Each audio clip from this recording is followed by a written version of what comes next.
Okay, पाठीमागच्या व्हिडिओमध्ये थोडंसं आपण कुठेपर्यंत आलो होतो तर बाबा कुठली स्टेन्स वापरली जातात.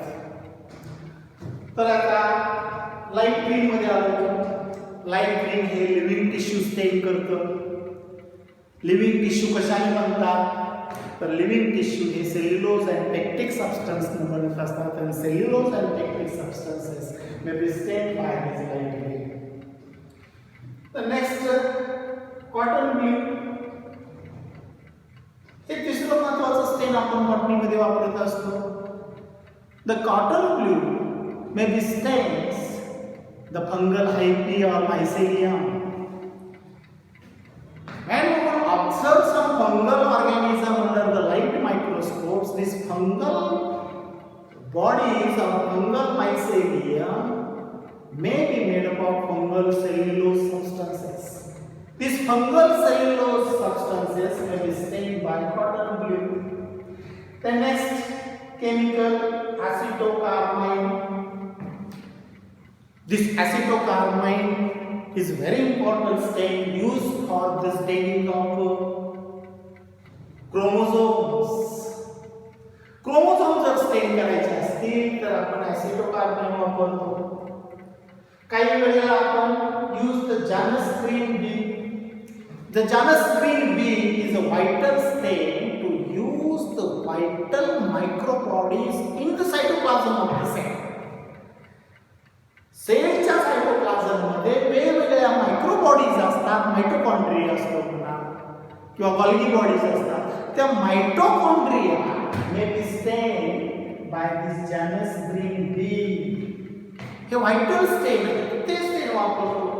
rather than this we will also use the hematoxylin.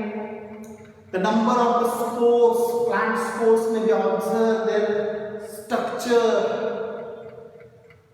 These details for the study of detailed structure of these spores use the hematoxylin. Spores जर स्टेन करायचे असतील तर आपण hematoxylin वापरत असतो. Rather than this use the eosin, not eosin used in botany, they may be used in animal cells or in zoology. Eosin, methylene blue, the crystal violet is used for the staining of bacteria. बॅक्टेरियाचा स्टेन करण्यासाठी आपण crystal violet वापरतो. अशा वेगवेगळ्या प्रकारचे आपण स्टेन आपल्या प्रॅक्टिकलमध्ये बॉटनीचे असतील किंवा झूलॉजीचे असतील किंवा मायक्रोबायोलॉजीचे असतील या प्रॅक्टिकलमध्ये आपण हे वेगवेगळ्या प्रकारचे स्टेन वापरतो. आता ह्या स्टेनचा आपल्याला अभ्यास याच्यामध्ये आपल्याला काय महत्त्वाचं फक्त स्टडी करायचं आहे तर staining for microbes bacteria. How to stain the bacteria and on the basis of their staining we will also classify the bacteria taxonomically, the gram positive bacteria or gram negative bacteria etc. हे structure आपल्याला detail या sub unit मध्ये बघायचं आहे. म्हणजे स्टेन म्हणजे काय, स्टेनची प्रॉपर्टी काय, what is the chemical composition of the stain, what are the separate types or classification of the stain, and then how to stain the bacteria, that is the Gram's staining method. Gram staining procedure आपल्याला detail याच्यामध्ये बघायचं आहे. नंतर आपण काय अजून study करायचं याच्यामध्ये next important method sterilization. The sterilization is also important. The disinfection of these objects. एखादा ऑब्जेक्ट असेल तो डिसइन्फेक्ट करायचा असेल तर आपल्याला स्टरिलाइज करावं लागतं, त्याला डिसइन्फेक्शन करावं लागतं. What are the methods or types of the sterilization? Sterilization चे types कुठले कुठले आहेत? The different types of sterilization may be used in microbiology. That is the heat sterilization, the flame sterilization, the vapor sterilization, The number of types of the sterilization procedures. Yes, the chemical sterilization. वेगवेगळे केमिकलचा use करून आता आपल्याला माहिती आहे आपल्याला काय precaution घ्यायला सांगितले आहे. You have to sterilize with the sanitizer ने हँड आपलं स्टरीलाइज करा. Protect the virus. You protect from the virus Ebola, not Ebola, the COVID-19. हा पॅन्डेमिक व्हायरस जर आपल्याला प्रिव्हेंट करायचा असेल, आपल्याला प्रोटेक्शन त्याच्यापासून जर करायचं असेल तर आपल्याला स्टरीलाइज करायला लागतात. आपण कॉन्टॅमिनेशन मध्ये यायचं नाही, पण त्याच्यासाठी मायक्रोबायोलॉजीमध्ये आपल्याला स्टरीलायझेशन हा महत्त्वाचं बघायचं. टाइप्स ऑफ स्टरीलायझेशन बघायचे. ते डिटेल मग स्टरीलायझेशनचे types of one by one आपण पुढच्या लेक्चरमध्ये बघू.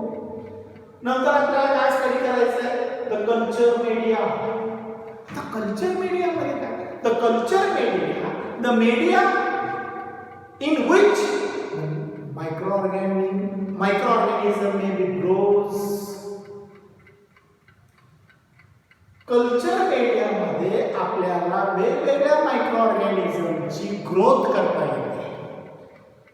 They may be culture media used in our laboratory. The artificially growth of these different microorganisms in the culture media. मग त्या मायक्रोऑर्गॅनिझमला काय सोर्स लागतो, तो कशावरती जगतो, बाबा त्याला काय कार्बनची सोर्स असतो, ग्लुकोजचा सोर्स असतो, तो कसा द्यायचा, कशी कुठल्या टाईपचे कल्चर मीडिया आहे. मग सिंथेटिक कल्चर मीडिया असेल, केमिकल सेमी सिंथेटिक असेल, वेगवेगळ्या प्रकारचे कल्चर मीडिया आपण बघायचे आहेत यामध्ये. Next is a matter, the pure culture technique. This technique is very important or useful in microbiology because you have to isolate the pure culture from the mixed culture. आपण एखादं culture केले, एखादं petri plate आपण आगार culture media म्हणतो, पटा PDA म्हणतो, potato dextrose आगार. त्या पोटॅटो डेक्स्ट्रोज आगारामध्ये अनेक सॅप्रोफिटिक फंगल प्लांट्स ग्रो झालेले असतात.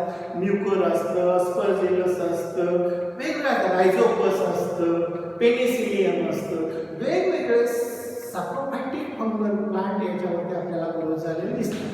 पण आपल्याला काय करायचं आहे, you have to isolate the particular type of fungi from this mixed culture. त्या मिक्स्ड कल्चर पासून आपल्याला एकच वेगळं जर काढायचं असेल तर आपल्याला कुठलं टेक्निक वापरावं लागतं, the pure culture technique. Pure culture technique वापरावं लागतं. असे महत्त्वाचे आपल्याला मेथड्स याच्यामध्ये स्टडी करायचे आहेत. आणि ह्या मेथड स्टडी करत असताना आपल्याला प्रत्येक डिटेल, आता याच्यामध्ये आपल्याला काय स्टडी करायचं आहे, तर बॅक्टेरियल स्टडी करायचं आहे, स्टरीलायझेशनचे टाइप्स बघायचे आहे, कल्चर मीडिया कुठल्या कुठल्या टाइपचे आहे, त्याचा रोल काय आहे, आणि नंतर प्युअर कल्चर टेक्निक काय आहे, असं डिटेल आपल्याला वन बाय वन आपण नेक्स्ट लेक्चर पासून सुरुवात करू. First we will study the staining of microbes and bacteria. आता मायक्रोबला स्टेन, बॅक्टेरियाला स्टेन करायचं आहे. How to stain this bacteria? Before the staining procedure, we must be known the what is meant by stain, what is the chemical composition of the stain, what is the classification of the stain. Stain's classification बघायला पाहिजे, and then we will study the gram staining procedure. Why gives the name of the gram staining? What is their procedure of the gram staining?